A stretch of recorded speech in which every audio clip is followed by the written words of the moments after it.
Wow. I'm going to sing you another one because that one was a little bit emotional because I'm really passionate about you guys knowing who you are, okay?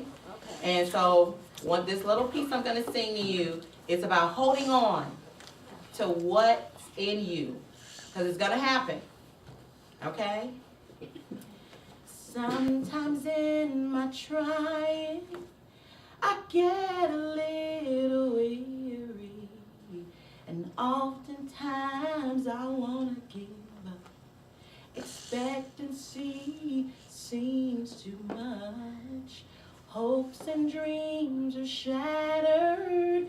Not now, does it mean not ever? The solution is to throw up both my hands. Then I realize he knows and understands. He knows what's best for me. The Father, he really knows. He sees what I can't see. Young Craft, Oh, y'all. I can't wait. Young Craft, y'all want to. You standing, you want to.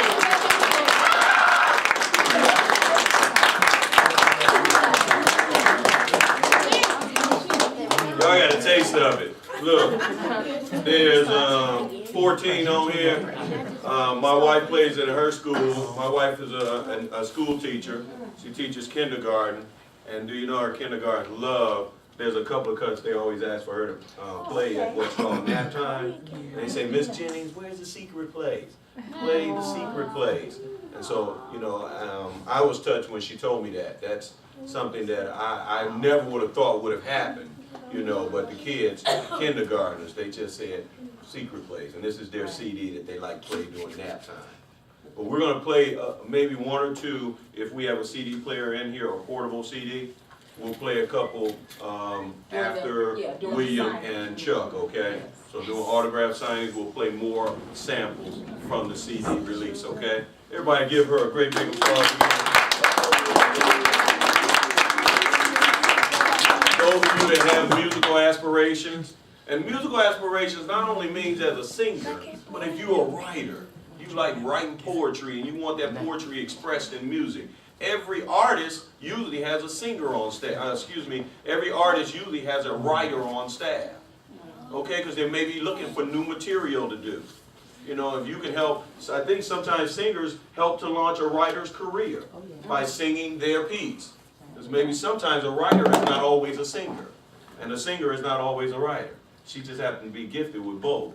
Okay, but if you're a writer, if you're a singer, if you are behind the scenes guy, and maybe you're a musician, okay? I'm throwing these out there because I want you young people to understand that she's here today. And if you want to get her information, her email or something, and start networking with someone in the music industry who can possibly look out for you as you're growing older. I know she's going to encourage you. I know she's going to impart in you different strategies and tips along the way. But it's somebody that you can talk to that's safe, that you see her, you've met her, and that you know it's okay to tell your parents, I'd like to find out if we can meet with Miss Grant, and maybe she can mentor you or tutor you along the way. And of course, all of the free information that you want to know is here at the public library. Exactly. That's right. All right, next is Mr. William Aramel. All right, well, hello everyone, and thank you for coming. I really appreciate it. And I started playing chess when I was about 7. I saw my dad and his friend playing, and I was wondering, you know, what is this? What are they doing here? And I had them explain the moves to me, and I was really fascinated. You know, I wanted to beat them, you know, to be honest. So, you know, I wanted something that I could beat my dad at or my dad's friend at. And so they taught me the game, and to no avail. I kept losing and losing and losing, but it's okay. And I eventually beat my dad, so that was a good start. And after that, my dad's friend brought me to a tournament, and I happened to win one of the games. I was really excited, and he was a tournament player who had been playing for years, so that definitely gave me the motivation I needed to continue on. And although I only won 1 out of, I think, 4 or 5 games, that was still enough for me to pursue chess. Now, although I didn't play for another 5 years in a tournament, I continued to play at anywhere I could. There were Barnes and Nobles, there were coffee shops, and even there was, if you guys are familiar with this, there was a Chess Master 3000 on a Super Nintendo. I used to play that all the time, so that's how I got better at that. So, for about 5 years I did that, and then I started to play in some tournaments, and I really started off with great success because I was always so motivated to play this game, and I really just like any type of competition, but chess just seemed to be it for me. And just one question for everybody. What do you think is the #1 thing that kept me motivated to play the game? To beat Okay. You. What? You. Well, Okay, okay. Yeah. Beating your dad. Well, okay, beating my dad. Well, why was beating my dad so important? What did it allow me to do? Okay, well, ultimately, I had fun. Every time I played, I had fun. So it doesn't matter what activity you join. Don't put pressure on yourself. Just enjoy the game. But you have to, if you want to improve at things, you have to work hard, and you do have to put forward the time. But if you have fun, all those things will come. You'll start to work hard, and your talents will naturally play out, okay? And, you know, with extracurricular activities, I really think that these are the type of things that will keep you guys out of trouble. I know a lot of people, they didn't have extracurricular activities, and they would just start doing things because they were bored or not really have too much to do. But if you find some activity that you really enjoy, you'll be able to not only stay out of trouble, but meet people. And that's another important thing with school. You gain a lot of friends, you meet a lot of people, and people that I've been playing chess with since the age of 13, I still keep up with them on guess what server?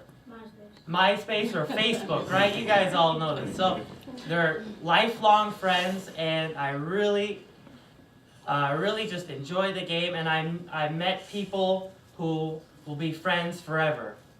And just because of that, not because of what my results were or what happened, I would have enjoyed the game no matter what. Okay, now I did happen to accomplish some things along the way that I think are pretty good, but compared to the world, there are a lot of other better players. And just remember, in everything you do, there's always somebody better. So even though I'm a master, I think I'm ranked, like 11,000 in the world. But guess how many chess players there are in the world? There's probably about, I don't know, 5 billion, I don't know how many, but at least 1 billion people know how to play the game. Okay, so ultimately, I want you guys to join an activity which you really enjoy. That way you'll stay out of trouble, you'll meet a lot of good friends, and you'll be able to do something later on in your life that it doesn't have to be a job, okay? It's just something that you can always come back to, some sanctuary, some safe haven. When you guys are feeling down, when maybe you're feeling depressed, you can always come back to this activity to lift you back up. Now, I have a question for everybody, and this relates to chess strategy. Now, let's say you were in the jungle, right? So you're in the jungle and you see a snake. Do you want to be outside in the jungle, or do you want to be in the car in the jungle? What's the safer place? In the car. In the car. Okay, now, what if the snake is inside the car? Where do you want to be? Outside. Outside. Okay, now I know that seems very simple, right? It seems very simple, but that's what joining an activity will do. It'll put you in the right place, the place you need to be. It seems very simple. Join an activity, have fun, meet people. But if you do that, you can, like I said, you'll stay away from the snakes, right? No pun intended, okay? So you'll stay away from all that trouble. And that's what I want you to do. And above all, have fun. And I don't know if you guys heard this on the news when Obama was talking to the press, and somebody from the press, I won the United States High School chess championship where I represented the state of Illinois, and I played against all the other state representatives. And not all of them showed up, but I think about 44 or 45 out of 50 did. Some of the smaller states didn't really have a representative. But from winning that, they gave me a full ride to the University of Texas at Dallas, which is at that time it was valued at around a $40,000 scholarship for out-of-state students. And this is not the only school that does that. There's University of Maryland, Baltimore County, and I believe there's Texas Tech. And there's a tournament coming up. It's called Super Nationals 4. It's the 4th one, and it only happens every 4 years. But I believe they're giving out three scholarships valued at $50,000 to the University of Texas at Dallas. So, through chess, you can get a free education. And I'm sure there's other activities. I'm sure you're not all chess players, okay? You have other things. I'm sure you can get, I know you can get scholarships through music, through athletics. So just pursue your passion, have fun, work hard, and always maintain your integrity, okay? Tell everybody how the book came about. Well, the book came about, I was working with a chess company, and they were forwarded an email about needing an author for a book. It was posted on something called ProfNet, and this is for professional writers, seeking work.